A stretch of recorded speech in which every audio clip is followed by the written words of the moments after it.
মুসা আলাইহিস সালামের কাছে আজরাইল আলাইহিস সালাম হাজির হয়ে গেলেন। সালাম দা, আসসালামু আলাইকুম, হে আল্লাহর নবী মুসা, আমি আপনার কাছে এসেছি আপনার রূহটা নেওয়ার জন্য। কি নেওয়ার জন্য? রূহ নেওয়ার জন্য, আপনার জানটা কবজ করার জন্য আমি আসছি। মুসা কয়, ও আজরাইল, কে পাঠাইছে তোরে? আল্লাহ পাঠাইছে। কেটা পাঠাইছে? আল্লাহ পাঠাইছে। আপনার বয়স হয়ে গেছে, এখন মাজা বেঁকা হয়ে গেছে, চুলগুলো পাক ধরেছে, দাড়িগুলো পাক ধরেছে, আর কতদিন থাকবেন? যাবার সময় হয়ে গেছে, আপনার এখনই চলে যেতে হবে, আমার আল্লাহ পাঠাইছে আপনার কাছে। বলে, আজরাইল রে, তুমি তো আমার নিতে আসছো, আমার কোন জায়গা দিয়ে ঢুকবা একটু জানতে চাই। আমার ভিতরে তো ঢুকবা, এই বুকের ভিতর থেকে রুহটা তুমি সেনায় নিবা, কলিজাটা নিয়ে যাবা, ছিঁড়ে নিয়ে যাবা। আগে বলো রে আজরাইল, আমার কোন জায়গা দিয়ে প্রবেশ করবা? আজরাইল কয়, আল্লাহর নবী মুসা রে, ইমানদারের রুহটা নিব আমি গলা থেকে শুরু করে মাথা পর্যন্ত যত ছিদ্রা আছে।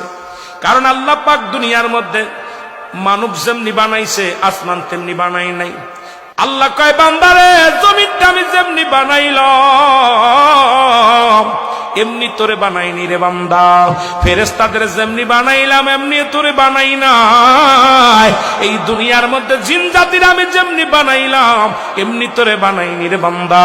তোরে বানাইছি আমি আমার কুদরতি হাত দিয়া। এই জন্য ইমানদারের রূহটা আমার আল্লাহ পাক এই মুখের ভিতরে দিয়া, ওই কান দিয়ে নাই, চোখ দিয়া নাই, গাল দিয়া নাই, নাক দিয়া নাই, মাথা দিয়া আমার আল্লাহ আজরাইলকে বলছে যে তুই ইমানদারের রূহটা নিবি, অত্যন্ত আসানে। এই জন্য ইমানদারের চোখ দুটি অনেক সময় পিট করেছে, দেখে চোখ দিয়া যখন জানটা বাইর হয়ে যায়, এই মুখের মধ্যে মিষ্টি একটা হাসি লেগে থাকে রে, চোখটা দিয়া ছায়া দেখে দুনিয়ার জমিনটা। জোরে জোরে বলো আল্লাহু আকবার। আমার ভাইরা, আমার বন্ধুরা, আমার আজরাইল ডাকতে বলে, নবী মুসা গো,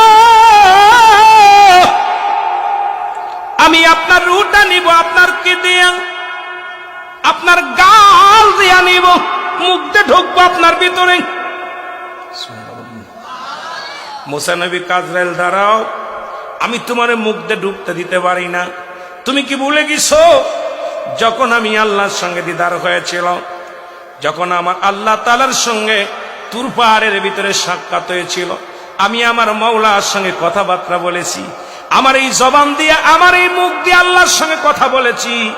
তুমি ভাবলে কেমন করে আমি তোমার মুখ দিয়ে নিয়ে ঢুকতে দিব? আজরাইল কয়, হুজুর, তাহলে আপনার নাক দিয়ে ঢুকবো। মুসা আলাইহিস সালাম, আজরাইল দাঁড়াও, তুমি ভাবলে কেমন করে? যখন আমার আল্লাহর নূরের তাজাল্লি আমি দেখেছি, জান্নাতি ঘিরান পেয়েছিলাম, আমার আল্লাহ নূরের তাজাল্লির একটা ঘিরান আমার নাক দিয়ে প্রবেশ করেছে, সুতরাং আমার নাক দিয়ে তোমারে ঢুকতে দিতে পারি না। আজরাইল দাঁড়াও। আজরাইল কয়, হুজুর, তাহলে আপনার চোখ দিয়ে ঢুকবো? কয়, অসম্ভব, আমি চোখ দিয়ে তোমার ঢুকতে দিতে পারি না। তুমি কি ভুলে গেছো আমি যখন আমার আল্লাহ তাআলার সঙ্গে দেখা হয়, যখন আজরাইল আলাইহিস সালাম ডাকতে বলবে, শুনে নাও, যখন আমার আল্লাহর সঙ্গে দেখা হয়েছিল তুর পাহাড়ে, তখন ওই নূরের তাজাল্লি আমার এই চোখ দিয়ে দেখেছি, আমার এই চোখ দিয়ে তোমার ঢুকতে দিতে পারবো না। আজরাইল কয়, আল্লাহ নবী মুসা গো, আমি হুকুম পেয়েছি, আমার ইচ্ছা যে জায়গা দিয়া সেই জায়গা দিয়ে ঢুকবো, যেখান দিয়ে ভালো লাগবে সেখান দিয়ে প্রবেশ করবো। হুকুম হয়েছে আপনার নেওয়ার জন্য, একটা মিনিট আমি দেরি করতে পারবো না, আমার কাজ আমারে করতে দেন। মুসা নবী একটু রাগান্বিত মানুষ, নবীদের মধ্যে সবচেয়ে একটু মেজাজটা গরম ছিল নবী মুসা। নবী মুসা আলাইহিস সালাম জোরে একটা থাপ্পড় লাগায় দিছে আজরাইল আলাইহিস সালামের, এত জোরে এক থাপ্পড় লাগাইছে, বাইরা আজরাইল আলাইহিস সালামের চোখ দুইটা কানা হয়ে গেছে। জোরে জোরে চিল্লায় বলা যাবে না মারহাবা। আল্লাহর নবী জান্নাতীদের কত মর্যাদা, মুসা আলাইহিস সালাম এইরকম একটা থাপ্পড় লাগাইছে, দুইটা চোখ বাইর হয়ে গেছে, বসে আছে, দাঁড়ায় আছে। আল্লাহ কয়, কি রে আজরাইল, কি খবর? মুসার জানটা কি নিছো? কয়, আল্লাহ, তোমার মুসা নবী যে কড়া, এমন থাপড় মারছে আমার চোখ দুইটা কানা হয়ে গেছে, জোরে লাগলে আমি শেষ। দাঁড়াই অন্ধ হইয়া। আজরাইল চলে আয়, সুবহানাল্লাহ বলেন, চলে আয়। আজরাইল চলে গেছে আল্লাহর পাশে, অন্ধ আজরাইল দাঁড়ায় রয়েছে আল্লাহর পাশে। আল্লাহ কইছে, আজরাইল কি খবর? আল্লাহ আমার চোখ দুটো কানা করে দিছে মুসা মাইরা, আপনার নবী মুসা আলাইহিস সালাম আমাকে মেরে চোখ দুটো কানা। আমার আল্লাহ বলে, মুসা রে, আজরাইল রে, আমি যত নবী পাঠাইছি তাদের মধ্যে আমার মুসার একটু মেজাজটা গরম, একটু গরম, তা আমার মুসা তোরে মারছে, যেহেতু আমি আমার কুদরতি হাত দিয়ে তোর চোখ দিলে বালা করে দিলাম। সুবহানাল্লাহ বলেন না আর একটু জোরে। আল্লাহ তাআলা